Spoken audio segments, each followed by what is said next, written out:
Hello hello hello, कैसे हैं आप सब। आज हम देखेंगे मिनिस्ट्री ऑफ लेबर और एम्प्लॉयमेंट की तरफ से किस कैटेगरी के लिए रिक्रूटमेंट नोटिफिकेशन आया है। और ये रिक्रूटमेंट नोटिफिकेशन डेटेड है 9 अक्टूबर। ठीक है, अब हम ये देखते हैं सब।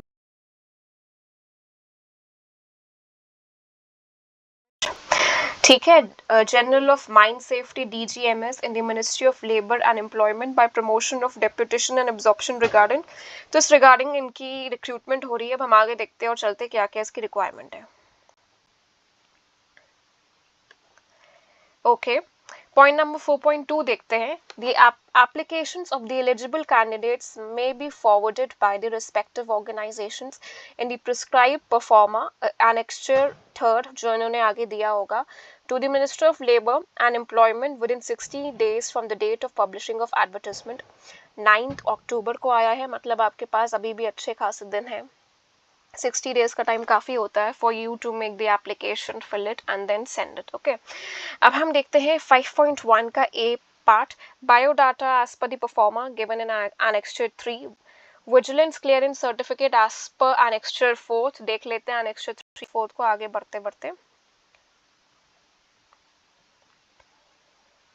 इसमें दिया हुआ है 6 पॉइंट में कि क्लोजिंग डेट पे अगर एडवर्टाइजमेंट आएंगे या बिना सर्टिफिकेट्स के आएंगे तो उसको रिजेक्ट कर दिया जाएगा। ओके, ये देख लीजिए पॉइंट 8 इन्होंने दिया हुआ है, जो crucial date of determining eligibility of the candidates is 1/1/2026। Okay, चलिए आगे बढ़ते हैं। Name of the post assistant director, directorate general of mine safety, ministry of labour and employment. हम देख चुके हैं। नंबर ऑफ पोस्ट 1 है, धनबाद में है ये। क्लासिफिकेशन है general centre service group A. पे स्केल इसका बहुत बेहतरीन है, देख लीजिए आप।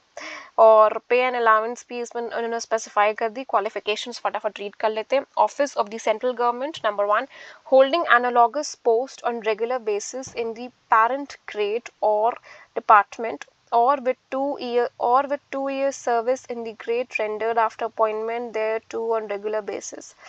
ये कह रहे हैं कि जो आपका डेपुटेशन होगा वो आपके बेसिस पे होगा, एलिजिबिलिटी के बेसिस पे होगा, रेगुलर बेसिस पे होगा, या ऐसा होगा कि आपको 2 साल के उसमें रख लेंगे डेपुटेशन पे, और उसके बाद अगर आपकी परफॉर्मेंस ठीक है तो आपको फिर परमानेंट कर देंगे। ये चॉइस है, इनके ऊपर डिपेंड करेगा कि कैसे कर रहे हैं, रेगुलर बेसिस पे परमानेंट कर रहे हैं या कॉन्ट्रैक्चुअल, जो मुझे अभी रीड करके समझ में आया है। आगे हम रीड करते हैं और देखते क्या क्या इसकी रिक्वायरमेंट है। ये नंबर पॉइंट देख लो। नंबर 1 बी पॉइंट का मास्टर्स डिग्री होनी चाहिए आपके पास in Hindi with English as subject at the degree level. ठीक है, master degree of recognised university होनी चाहिए, और मिनिमम मार्क्स आपको पता ही है 55% हर उसके लिए होते हैं कैटेगरी के लिए। तो ये आपको पता चल गया।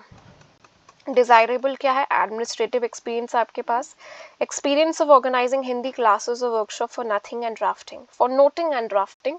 आपके पास एक्सपीरियंस है हिंदी क्लासेस का, वर्कशॉप ऑर्गेनाइज करने का, ड्राफ्टिंग के लिए और नोटिंग के लिए, इन्होंने स्पेसिफाई कर दिया है।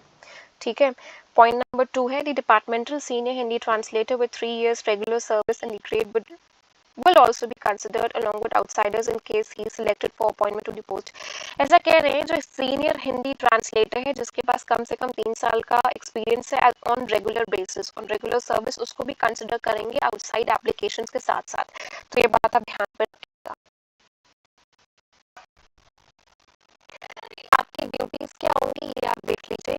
To supervise the translation work of Hindi translation, to undertake translation work of more complicated and important works himself or herself, to look after all other identical works and programs for implementation of the official language act and rules and regulations framed। तो ठीक है, तो ये आपका इन्होंने दे दिया है biodata का फॉर्मेट जो आपको भरना पड़ेगा। अपनी self attested passport size photograph है, पोस्टल एड्रेस है, telephone number, email ID, DOB है, सर्विस के बारे में है, एजुकेशनल क्वालिफिकेशन है। ठीक है, ये सब आप भर देना, उसको ड्राफ्ट कर देना। एक्सपीरियंस है, ये सब प्रिंट आउट निकलवा के कर लीजिएगा। मैं आपको दिखा रही हूँ पूरा फॉर्म।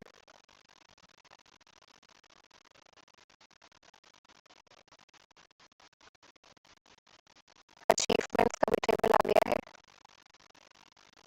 और एंड में जाके आपकी declaration the employer create controlling authority